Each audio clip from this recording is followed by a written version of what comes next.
উপরে অসৎ, আপনি মহৎ হতে বাধা কোথায়? কারণ আপনার জবাবদিহিতা আপনাকেই করতে হবে। আপনার জবাবদিহিতা অন্য কেউ করে দিবে, এই ধরনের অকশন বাংলাদেশে নেই।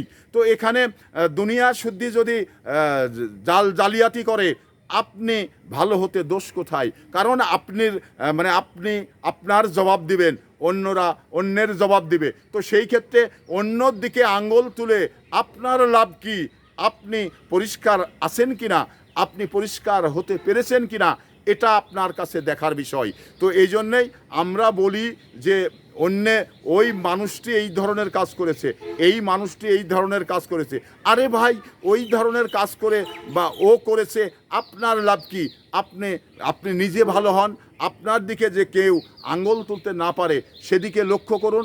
কিন্তু আপনার নিজের দিকটা দেখেন না, অন্যের দিকে আঙ্গুল তুলে বসে থাকেন।